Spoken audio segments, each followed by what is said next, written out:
ဒီညတော့ကျွန်တော်ဒီစာကြောင်းရင်းနှီးပုံစံလေးကိုကျွန်တော်ဆွေးနွေးပေးပါမယ်เนาะစာကြောင်းကတော့เนาะ cannot have ဘတ်ပိုင်ကြီးเนาะ cannot have ဘတ်ပိုင်ကြီး cannot have ပြည့်ဘတ်ပိုင်ကြီးရေးတယ်ဆိုရင်တစုံတစ်ခုကိုမလုပ်ဘဲနဲ့မနေနိုင်ဘူးဆိုရင် cannot have ဘတ်ပိုင်ကြီးနဲ့ရေးရပါတယ် cannot have ဘတ်ပိုင်ကြီးเนาะ cannot have ဘတ်ပိုင်ကြီးကတစုံတစ်ခုကိုမလုပ်ဘဲနဲ့မနေနိုင်တဲ့အခါမှာရေးရပါတယ်ကျွန်တော်ဥပမာစာကြောင်းလေးရေးပြပါမယ်ပထမဆုံးစာကြောင်းကเนาะငါကမပြုံးဘဲနဲ့မနေနိုင်ဘူးဒါဆိုဘယ်လိုရေးမလဲ I cannot have ရေးပါမယ် I ငါကဆိုတော့ I မနေနိုင်ဘူးဆိုရင်တော့ cannot have I cannot have ငါကမနေနိုင်ဘူးเนาะပြုံးတာက smile เนาะဒီမှာ cannot have နဲ့ဘတ်ပိုင်ကြီးနဲ့ရေးမှာဖြစ်တဲ့ကြောင့် smiley S M I L I N G smiley เนาะ I cannot have smiley ငါကမပြုံးမဲမနေနိုင်ဘူးနောက်မှာစာကြောင်းလေးဆက်ချင်တယ်ဆိုရင်တော့နော် when I see my children နော်ငါ့ရဲ့ကလေးတွေကိုနော်မြင်တဲ့ချိန်မှာငါမပြောမနဲ့မနေနိုင်ဘူးဒီမှာတော့ကျွန်တော်ပြောချင်တာနော် cannot have နဲ့ဘတ်ပိုင်ကြီးနဲ့ရေးတော့ပဲနော်သိစေချင်တာဖြစ်တယ်ဒါကြောင့်မို့နော် I cannot have smiley ဆိုရင်ငါမပြောမနဲ့မနေနိုင်ဘူးလို့ဖြစ်ပါတယ်နော်နောက်တစ်ကြောင်းရေးပြပါမယ်နော်သူတို့ကနော်သူ့ရဲ့အနာဂတ်နဲ့ပတ်သက်ပြီးတော့မစင်စားပဲမနေနိုင်ဘူးပေါ့နော်ဒါဘယ်လိုသူတို့ကဆိုရင်သူတို့ကမနေနိုင်ဘူးဆိုတော့ cannot have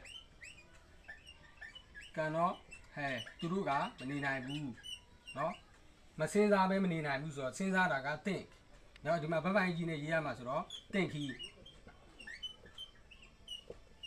အဲ့တော့they cannot have thinking သူတို့ကမစင်စားပဲနဲ့မနေနိုင်ဘူးเนาะသူ့ရဲ့เนาะအနာဂတ်နဲ့ပတ်သက်ပြီးတော့ဆိုတော့ about about เนาะသူ့ရဲ့အနာဂတ်ဆိုတော့ to is or his အနာဂတ်ဆို future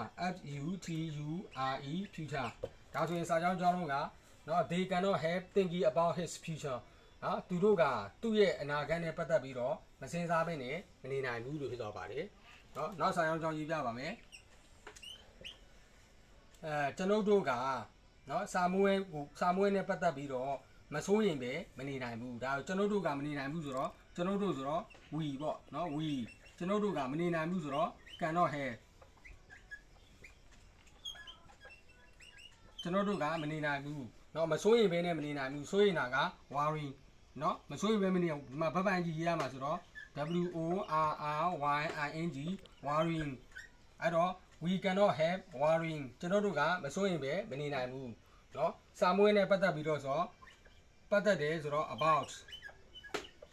စာမွေးဆိုတော့ the exam အဲ့တော့เนาะကျွန်တော်တို့ကစာမွေးနဲ့ပတ်သက်ပြီးတော့เนาะမစိုးရင်မင်းနဲ့မနေနိုင်ဘူးလို့ဖြစ်သွားပါတယ်เนาะနောက်တစ်ကြောင်းရေးပြပါမယ်နောက်တစ်ကြောင်းကသူမကเนาะသူ့ရဲ့အောင်မြင်မှုနဲ့ပတ်သက်ပြီးတော့မပြောဘဲမနေနိုင်ဘူးเนาะသူမကဆိုတော့ she ပေါ့ she သူမကမနေနိုင်ဘူးဆိုတော့ cannot have เนาะပြောတာက T egg talk ပေါ့เนาะဒီမှာ cannot have နဲ့ပပိုင်ကြီးရေးရမှာဆိုတော့ she cannot have talking သူမကမပြောဘဲမနေနိုင်ဘူးเนาะသူ့ရဲ့အောင်မြင်မှုနဲ့ပတ်သက်ပြီးတော့เนาะ about သူ့ရဲ့အောင်မြင်မှုဆိုတော့ his အောင်မြင်မှုဆိုတော့ success အဲ့တော့စာကြောင်းတော့က she cannot have talking about his success เนาะသူမကသူ့ရဲ့အောင်မြင်မှုနဲ့ပတ်သက်ပြီးတော့မပြောဘဲနဲ့မနေနိုင်ဘူးเนาะဒီပုံစံလေးကအရန်သုံးဝင်ပါတယ်ဥပမာပေါ့ငါဆက်လေးမတော့ဘဲမနေနိုင်ဘူးဆိုရင်เนาะ I cannot have smoky လွယ်ပါတယ်เนาะငါရက်မတော့ဘဲမနေနိုင်ဘူးလို့เนาะငါကွန်မစားဘဲမနေနိုင်ဘူးလို့ဒီလိုစာကြောင်းနဲ့အများကြီးရေးလို့ရပါတယ်เนาะအားလုံးကျေးဇူးတင်ပါတယ်